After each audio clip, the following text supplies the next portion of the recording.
Okay, everyone, this is me here again, bringing you another one of my reviews.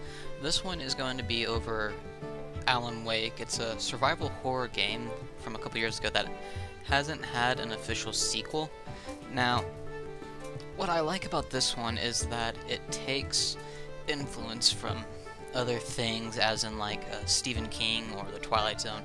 There's a scene in it where there's like an axe coming through the door, which is supposed to be influenced or taken from The Shining, I believe is what it was, by Stephen King. And there's a hedge scene where he's like running away, which was also in The Shining.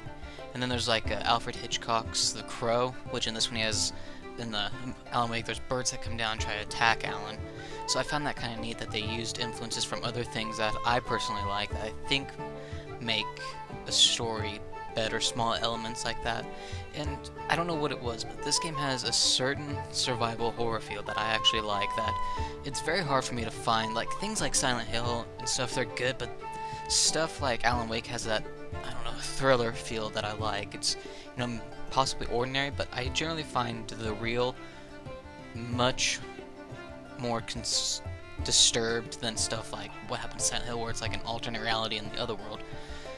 But in this, it's about a writer who has writer's block, and I guess it's been going for like 2 years. So his girlfriend, or I don't know, I can't remember if they're married or not, but his girlfriend Alice takes him to Bright Falls, which is, in this case, is actually kind of inspired by Twin Peaks. They both have a similar, I guess, design, or are supposed to be small little towns that something takes place in.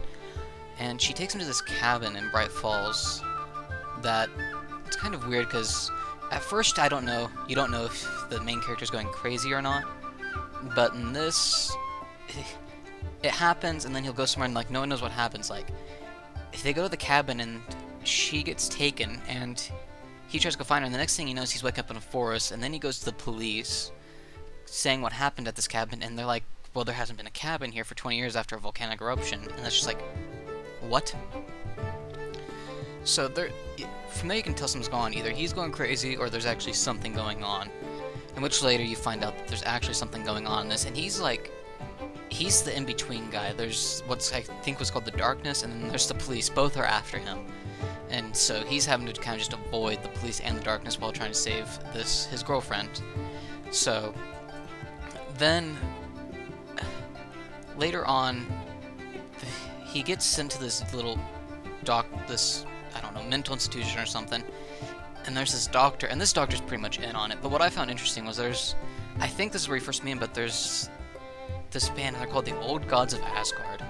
And this game actually has very good music in it, written by actual bands, and probably one of my favorites, Poets of the Fall. This is where I actually heard about them from. They're very, I don't know if you call them good friends or not, but acquaintances with Vermity, who are the ones who made this game. They also did the music for Max Payne. I don't know if it was for all of them, but they did it for one of the previous ones, or maybe all of them. But the band actually plays this band in the game, Old Gods of Asgard, and they do the actual music written by this actual band. And I think it's chapter 4 and 5 are the two chapters where they actually have music playing. And one of them's War, which is the song that got me into Poets of the Fall. If you've never heard of them, I would go look them up. They're very good. They're a Finnish band, I believe. Now,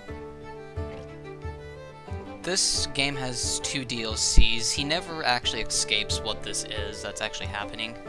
But there's 2 DLCs. One of them is the Signal, and the other one's the Rider. Signal's the first one, then Rider's second one. And this game does stuff episodically, so each level is pretty much, I guess, an episode, which is what I also liked about it, which is why I thought it was good that it was like Twilight Zone almost in a way. Each episode something's happening, and something's happening in each episode, although it's generally the same thing causing it. But these 2 DLCs, Special 1, Special 2, I think is what they called them. Special 1 takes place a little bit after it. He's still stuck there, but I guess he's like falling asleep or something like that. I just found this one weird because the end of it, you're fighting televisions. Literally, it's just like there's all these televisions floating in front of you, and you're fighting them. And you're, through the rest of the game, through the whole game, there's, I think they're called the Taken. You use a flashlight to be able to kill them, pretty much, because if you just shoot them, it's gonna happen because the darkness is around them, is what I think it is. But if you use a flashlight, that gets rid of that, and then you shoot him, and then you kill him, which I thought was an interesting mechanic. And I don't remember if you actually use the flashlight against the TVs in this, or if you just shoot them. I'm pretty sure it's going to be the flashlight, because when the darkness usually takes them, like it'll take a car and throw it at you, or get ready to throw it at you, shine your flashlight at it, and you have to pretty much get rid of the darkness on that object, and then they can never pick up again for who knows what reason. That's just how it is. And through the game, you get the better flashlights, pretty much. Of course, you're gonna find better flashlights, you're gonna take it. You know, longer battery life for bigger flashlight. But then there's another DLC. It's special to the Rider. That one I don't really remember much. Although I think this was the one where I think Barry's in this one. It's pretty much the final parts of the story. I don't really remember much. All I remember that happens is he still doesn't escape, and he just continues the story probably the last part, called The Return. But it's never explained to that because there's never another game officially. There is kind of a small arcade game that was there, but what I liked about this one was there was somewhat of a, like, I don't know, an explorer element, I guess you could say. Because there's parts in the game where you actually drive for a while, and you actually get to drive it. And then, of course, there's areas later where it's like a little dirt, I don't know, ring or something, vehicles driving on, you have to dodge them all. But the game, I thought, was actually very good. It was big, it was exploring, had a lot of content in it. It was kind of a... it was an unsettling game, which is more than I can say for its small little counterpart, American Nightmare.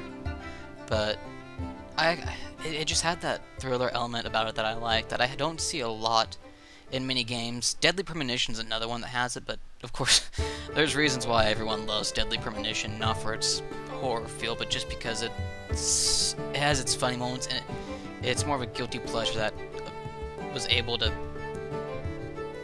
get a cult following, which, if you've never seen Deadly Premonition, I would look it up. There's some funny things going on in that, but anyways, Alan Wake, it had a sequel called American Nightmare, and this one was more, it didn't have that thriller element, but it was still interesting, but it was only like, had 9 missions, and, you know, you go from, I think it was a motel to, what was after that, observatory, then to a drive-in theater, and you replay those the first time, then you do it 2 more times for each one of those.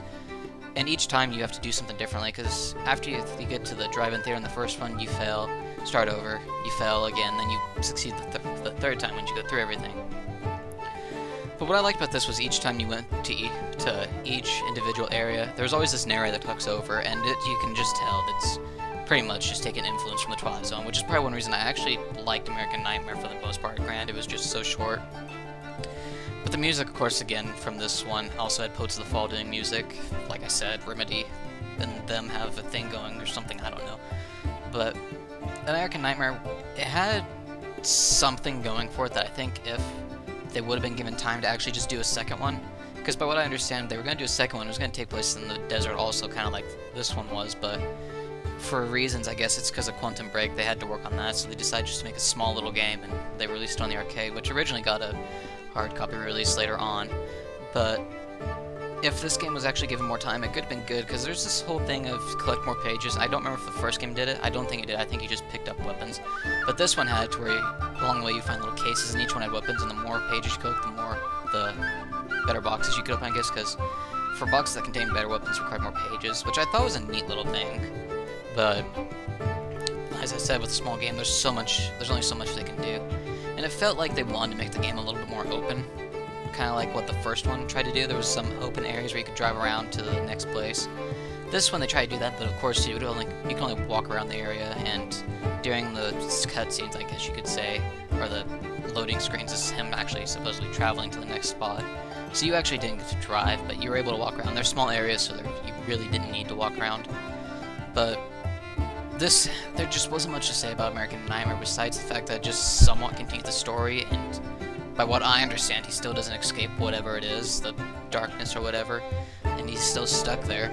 And through this whole thing, there's another version of him going around, which is the reason he's, I guess, stuck there. Is that other version's keeping him there, and the other version's out there living in the real world, I guess. I don't exactly know. He's going back and forth.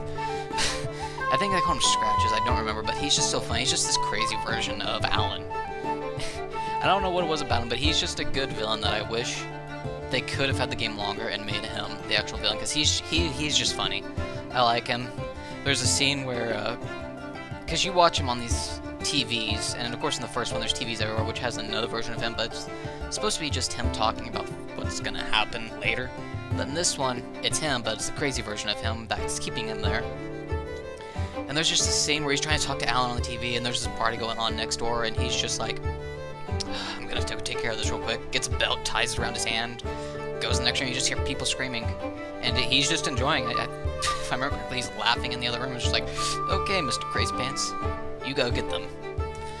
And the final fight with him is just boring. You don't even really fight him more than you do just shine this bright projector, but this bright projector on him and kills him because it's on the giant TV screen. So it was lackluster in a lot of areas, but it had so much potential to be so much more, and it had potential to be a very good sequel if they would have just given it the sequel. I mean, they could have still made it dark, unlike what American Nightmare was, but it just didn't do it. But it had that appeal to it. I mean, the only reason I played it was because I was a fan of the first game, not so much just because I wanted to play. It's like, well, I want to continue the story and see what happens. Not much really happens. There's only, God, 3 NPCs in the whole game that you actually talk to, besides the ton of enemies. There's the girl in the motel, there's the girl in the observatory, and there's the girl in the movie theater place, booth, whatever you want to call it.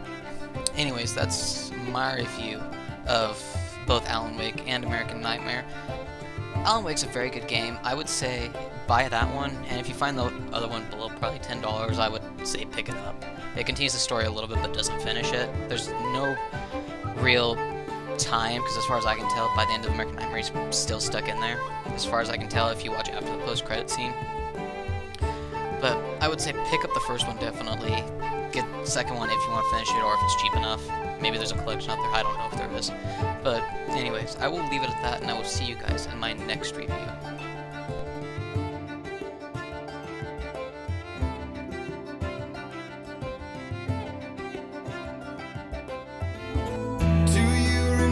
Standing on a broken field, white crippled wings beating the sky, the harbingers of war with their nature revealed, and our chances for